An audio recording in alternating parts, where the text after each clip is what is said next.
El origen de Erikson está rodeado de cierto misterio. Su padre biológico fue un danés desconocido que abandonó a su esposa justo cuando nació Erik. Su madre, Karla Abrahamsen, una joven danesa de origen judío, crió sola a su hijo durante los 3 primeros años de su vida. Luego se casó con el doctor Theodor Homberger, quien era pediatra del niño, y juntos se mudaron a Karlsruhe, al sur de Alemania. Tras finalizar la secundaria, Erik decidió ser artista. Cuando no asistía a clases de arte, vagaba por Europa, visitando museos y durmiendo bajo los puentes. Vivió una vida de rebelde descuidado durante mucho tiempo, justo antes de plantearse seriamente qué hacer con su vida. Cuando cumplió los 25 años, un amigo suyo, Peter Bloss, artista y más tarde psicoanalista, le sugirió que se presentara para una plaza de maestro en una escuela experimental dirigida por Dorothy Burlingham, en Viena. Además de enseñar arte, consiguió un certificado en educación Montessori y otro de la Sociedad Psicoanalítica de Viena. Fue ahí donde entabló una relación con Anna Freud, siendo psicoanalizado después por la misma. Cuando los nazis tomaron el poder, Erik abandonó Viena. Fue primero a Copenhague y luego a Boston, estableciéndose en este lugar. Aceptó un puesto de trabajo en la Escuela de Medicina de Harvard y practicó psicoanálisis de niños en su consulta privada. Durante el reinado de terror del senador Joseph McCarthy en 1950, Erikson abandona Berkeley cuando se les pide a los profesores que firmen un compromiso de lealtad. A partir de ese momento, Erik pasa 10 años trabajando y enseñando en una clínica de Massachusetts y posteriormente otros 10 años más de vuelta en Harvard. A partir de su jubilación en 1970, no deja de escribir e investigar durante el resto de su vida. Muere en 1994.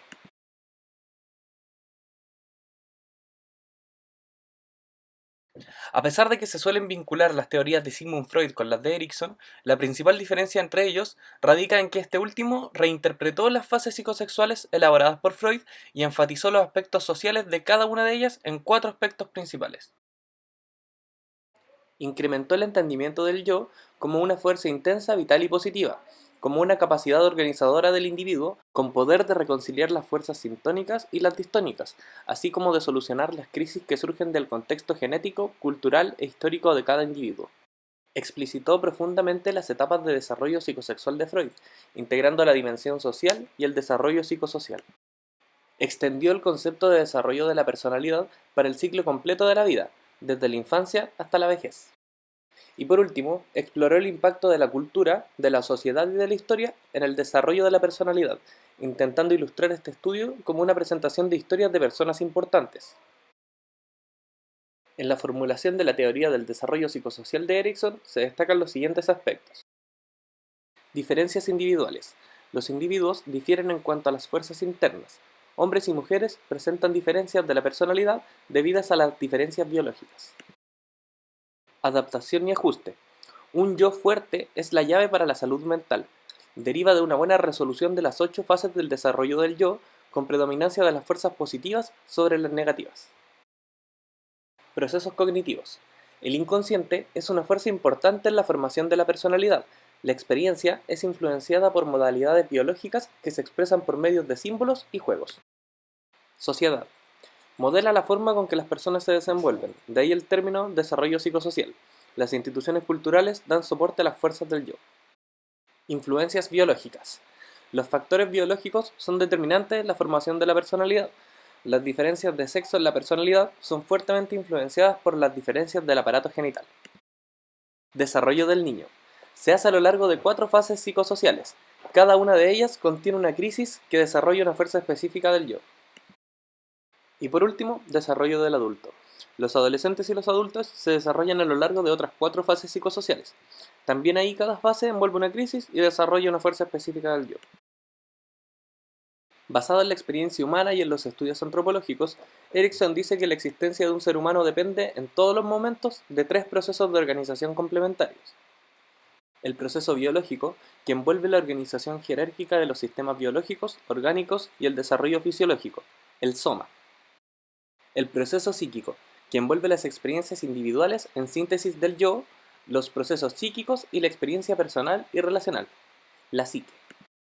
Y el proceso ético-social, que envuelve la organización cultural, ética y espiritual de las personas y de la sociedad, expresadas en principios y valores de orden social, el ethos.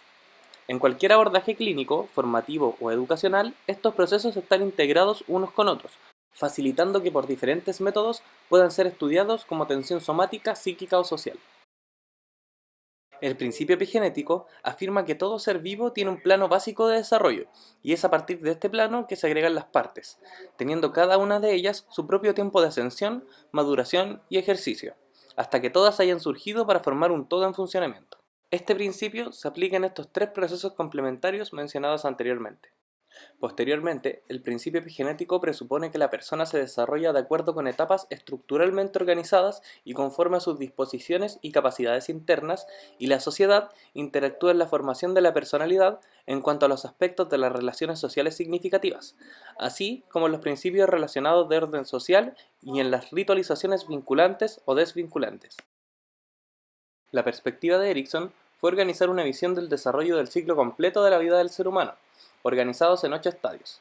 Cada estadio integra el nivel somático, psíquico y ético-social, y el principio epigenético, comprendiendo un conjunto integrado de estructuras operacionales que constituyen los procesos psicosexuales y psicosociales de una persona en un momento dado. Los estadios son jerárquicos, es decir, integran las cualidades y las limitaciones de los estadios anteriores. El modelo epigenético de Erikson es también un modelo ontogénico, o sea, que describe el desarrollo. Los estadios son procesales y en continuo desarrollo, implicando la transformación de las estructuras operacionales como un todo, en la dirección de la mayor diferenciación interna, complejidad, flexibilidad y estabilidad. La crisis comprende el paso de un estadio a otro, como un proceso progresivo de cambio de las estructuras operacionales o un proceso de estancamiento en el mismo, manteniendo las estructuras operacionales. Comprende también la relación dialéctica entre las fuerzas sintónicas, es decir, las virtudes o potencialidades, y las fuerzas distónicas, o sea, los defectos y las vulnerabilidades de cada estadio. De la resolución positiva de la crisis dialéctica emerge una fuerza, virtud o potencialidad específica para aquella fase. De su no resolución emerge una patología, un defecto o fragilidad específica para aquel estadio. Las fuerzas sintónicas y distónicas pasan a ser parte de la vida de la persona, influenciando la formación de los principios de orden social y las ritualizaciones, así como todos los contenidos y procesos afectivos, cognitivos y comportamentales de la persona, asociados a su interacción social y profesional. Para cada estadio, Erikson atribuye una característica central básica y una crisis básica psicosocial dialéctica. Cada estadio tiene una potencialidad sintónica específica para superar el potencial de su antítesis. Las fuerzas se contraponen dialécticamente, de forma que la resolución de cada crisis resulta en la emergencia de una fuerza básica o cualidad. A su vez, la fuerza simpática también presenta una contradicción antipática que permanece como constante amenaza para la persona y para el orden social. En el curso de la historia, la humanidad trata de universalizar las tendencias humanas simpáticas en ritualizaciones específicas para cada edad y adecuarlas a los estadios. Pero siempre que el yo y el etos pierden su interconexión viable, estas ritualizaciones amenazan con transformarse en ritualismos. En este sentido, hay una afinidad dinámica entre las perturbaciones nucleares individuales y los ritualismos sociales. Por tanto, cada ser humano recibe e internaliza la lógica y la fuerza de los principios de orden social y desarrolla la prontitud para seguirlos y transmitirlos en condiciones favorables, o de vivenciarlos como crisis individualmente no resueltas o como una patología social de la descomposición ritualista. Erikson describe los estadios psicosociales del ciclo completo de la vida en sus diversas obras. Aquí presentamos una síntesis de cada uno de los estadios psicosociales. El primer estadio es el de la confianza versus la desconfianza. Tiene lugar desde que nacemos hasta entre los 12 y los 18 meses. El modo psicosexual del niño comprende la asimilación por patrones somáticos, mentales y sociales por medio del sistema motor, oral y respiratorio, mediante los cuales aprende a recibir y aceptar lo donado para conseguir ser donante. La fuerza fundamental es la confianza básica, nace del bienestar interior, ser acogido, amado por medio de la alimentación, atención y afecto proporcionado por la madre. La desconfianza básica surge cuando el infante no encuentra respuesta a sus necesidades, generando sensación de abandono, confusión existencial sobre sí, sobre otros y sobre el significado de la vida. De la confianza y desconfianza surge la esperanza, que nutre la niñez de confianza interior, pudiendo así enfrentar la vida. Esto puede ser expresado mediante la frase "yo soy la esperanza de tener y dar". Las ritualizaciones o rutinas diarias proporcionan un significado de trascendencia básico para la formación futura de una experiencia religiosa. En tanto, la idolatría aparece cuando las relaciones mutuas son marcadas por rituales estereotipados y vacíos de significados afectivos y de sentido de vida. El segundo estadio corresponde al de la autonomía versus la vergüenza y la duda, y se desarrolla desde los 2 hasta los 3 años. En este estadio, el modo psicosexual se expresa por medio de la autonomía física, el entrenamiento higiénico y la verbalización. Mientras tanto, un excesivo sentimiento de autoconfianza y la pérdida del autocontrol pueden hacer surgir la vergüenza y la duda, es decir, la crisis. El equilibrio entre ambas fuerzas es fundamental para la formación de conciencia moral, es decir, el sentido de justicia, la ley y el orden. La virtud nace de la resolución positiva entre autonomía versus vergüenza, ya que el niño aprende y discierne en términos de autonomía física, cognitivas y afectivas. Resumiendo esta etapa con la frase "yo soy lo que puedo libremente". El vínculo social significativo son los padres quienes son fundamentales para el aprendizaje de la autonomía, autoexpresión y superación de la vergüenza. En tanto, la ritualización corresponde al proceso de justicia y orden, y una ritualización desvirtuada conduce a un legalismo o muy permisivo o muy rígido. El tercer estadio corresponde a la iniciativa versus la culpa y el miedo, y corresponde a la etapa de entre los 3 hasta los 5 años. La dimensión psicosexual corresponde al descubrimiento y el aprendizaje sexual, haciendo diferencias entre lo masculino y lo femenino, la mayor capacidad locomotora y el perfeccionamiento del lenguaje. Estas capacidades predisponen al niño para iniciarse en la realidad o la fantasía, en el aprendizaje psicosexual, en el aprendizaje cognitivo y en el afectivo. La fuerza histónica de esta etapa es el sentimiento de culpa, que nace del fracaso en el aprendizaje psicosexual, cognitivo y comportamental, y el miedo a enfrentarse a los otros en el aprendizaje psicosexual, psicomotor o escolar. El justo equilibrio entre las fuerzas de la culpa y el miedo y la iniciativa es significativo para la conciencia moral, que se genera a partir de los principios y valores internalizados, la inserción social y los prototipos ideales representados por sus padres, adultos significativos y la sociedad. La influencia familiar es necesaria para la formación de la capacidad de separación afectiva, de dar y recibir afecto y la resolución del complejo de Edipo. La virtud que surge de la resolución positiva de la crisis es el propósito, el deseo de ser, de hacer y de convivir, sintetizado en la expresión "yo soy lo que puedo imaginar que seré".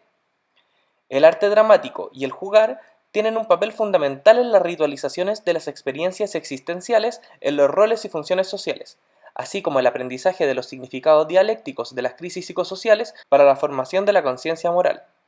La internalización de las normas sociales en las formas inhibidoras y culposas será llamado moralismo. Esta ritualización se expresa en 3 niveles diferentes en la expresión de jugar.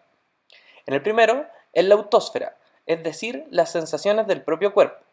En el segundo, es la micrósfera, aquello que corresponde a la esfera de los juguetes. Y el tercero, es la macrósfera, los actos correspondientes a las relaciones con los otros.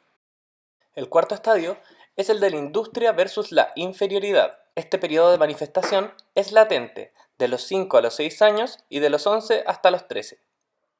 Esta etapa marca el inicio de la edad escolar y el aprendizaje sistémico. Es aquí cuando disminuyen los intereses por la sexualidad personal y social, acentuándose los intereses por las personas del mismo sexo. Se desarrolla una capacidad para recibir instrucciones sistemáticas de los adultos en la familia, en la escuela y en la sociedad, además de ser capaz de observar los ritos, normas, leyes, sistematizaciones y organizaciones para realizar y dividir tareas, responsabilidades y compromisos. La fuerza dialéctica es el sentimiento de inadecuación o de inferioridad existencial, sentimiento de incapacidad del aprendizaje cognitivo, comportamental y productividad. De la resolución de la crisis surge la competencia personal para la iniciación científica, tecnológica y la futura identidad profesional, expresada en la frase "yo soy el que puedo aprender para realizar un trabajo". Se desarrolla en el niño el sentimiento de capacitación, competencia y de participación en el proceso productivo de la sociedad. El quinto estadio es el de la identidad versus la confusión de roles. Se desarrolla en la adolescencia desde los 12 hasta los 20 años. Con la pubertad se inicia el interés sexual y la identidad sexual. La integración psicosexual y psicosocial forman la identidad personal en diversos aspectos, tales como la identidad sexual, donde surge el sentimiento de lealtad y confianza con el compañero de vida; la identificación ideológica, donde se asumen valores expresados en ideologías políticas; la identificación psicosocial, donde la persona se inserta en movimientos o asociaciones sociales, la identificación profesional, que es donde se escoge una profesión, y la identidad cultural y religiosa, que consolida la experiencia cultural y religiosa y fortalece el vínculo espiritual. La fuerza distónica es la confusión de identidad y la incertidumbre en la formación de esta. La fuerza que surge de la formación de la identidad es la fidelidad y la fe que, una vez asumidas por el sujeto, pueden resumirse en la frase «yo soy el que puede creer fielmente». Las relaciones significativas en este estadio son los grupos iguales y grupos de modelo de liderazgo. En los casos cuando el adolescente no es capaz de superar la confusión de identidad, puede unirse a formas ideológicas totalitarias. El sexto estadio es el de la intimidad versus el aislamiento. Tiene lugar entre los 20 y los 30 años.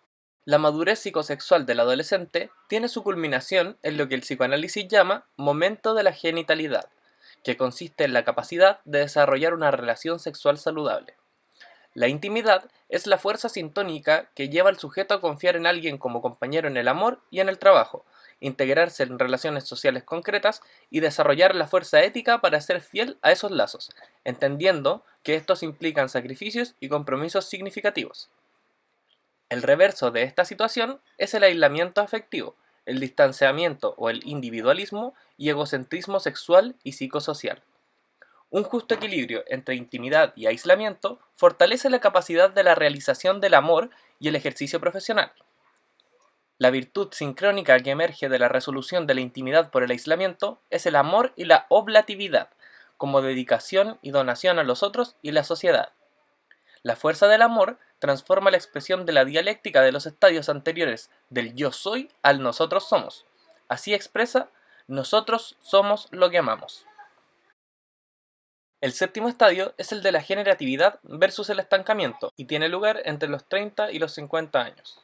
El desarrollo psicosexual es la generatividad, que consiste en el cuidado, formación y educación de nuevas generaciones y de la sociedad. La crisis psicosocial del adulto se caracteriza por el conflicto entre generatividad versus estancamiento. La fuerza dialéctica representa la fuerza de generación y de desarrollo de la vida o su extinción, determinando la experiencia de vida o muerte. La virtud propia de este periodo es el cuidado, el amor que trasciende la familia y el trabajo. Es un sentimiento de responsabilidad universal que se resume en la frase «yo soy el que cuido y celo». El ritualismo puede transformarse en autoritarismo por el uso exagerado del poder generativo al imponerse en la vida familiar, profesional o por la imposición de ideologías en los procesos psicosociales. El octavo y último estadio es el de la integridad versus el desespero. Tiene lugar después de los 50 años. La fuerza sintónica de este estadio es el de la integridad, que significa la aceptación de sí, de la propia historia personal, la integración emocional de la confianza, de la autonomía y demás fuerzas sintónicas, la vivencia del amor universal, una convicción de su propio estilo e historia de vida y una confianza en sí y nosotros, especialmente en las futuras generaciones. La palabra clave para expresar esta fuerza es sabiduría, la que recuerda haber acumulado durante su vida, la capacidad de juicio maduro y justo y la comprensión de los significados de la vida. Esto se expresa en la síntesis «yo soy el que sobrevive en mí». La falta o pérdida de la integración se presentan por el temor a la muerte, la desesperanza, el desespero y el desdén. Contraponiendo los sistemas filosóficos y religiosos, el ritualismo desvinculante de este estadio es el dogmatismo, basado en el poder totalizante que puede transformarse en dogmatismo coercitivo. Cada estadio psicosocial envuelve una crisis y un conflicto centrado en un contenido antropológico específico. La crisis es considerada una oportunidad para el desarrollo de la persona o una regresividad para la misma. De la resolución positiva de la crisis emerge una potencialidad que pasa a ser parte de la vida de la persona, y de la no resolución aparece una patología básica que a su vez también pasa a ser parte de la vida de la persona. Cada fuerza tiene su propio periodo de crisis, de aparecer y desarrollarse en un momento específico de la vida, donde las experiencias preparan el camino para el surgimiento de la fuerza siguiente. También, las experiencias posteriores pueden ayudar a la resolución de las crisis anteriores, de manera de que cada crisis está ligada con las otras en sentido prospectivo como respectivo. Otra consecuencia de la resolución positiva de las crisis es la capacidad de establecer relaciones positivas con otras personas, desde los miembros de la familia, como podemos ver en los estadios 1, 2 y 3, y con otros miembros de grupos sociales, como vemos en los estadios 4 y 6, además de la sociedad y la humanidad como un todo, como observamos en los estadios 7 y 8. Es importante establecer estas relaciones de forma consistente para poder construir relaciones de cooperación, participación e integración. Surgen tres fuerzas como ejes en la vida de las personas que emergen de los estadios. La primera es la esperanza, que surge en la infancia a partir de la antítesis entre la confianza y la desconfianza. La segunda es la fidelidad y la fe, que surge en la adolescencia a partir de la superación de la directiva de la identidad. Y la última fuerza es el amor, que aparece en la vida adulta, como síntesis existencial de la superación de la generatividad por estancamiento. De lo bien que lo hagamos, depende la calidad de vida que tendremos, así como la calidad de sociedad que estamos ayudando a construir en el tiempo.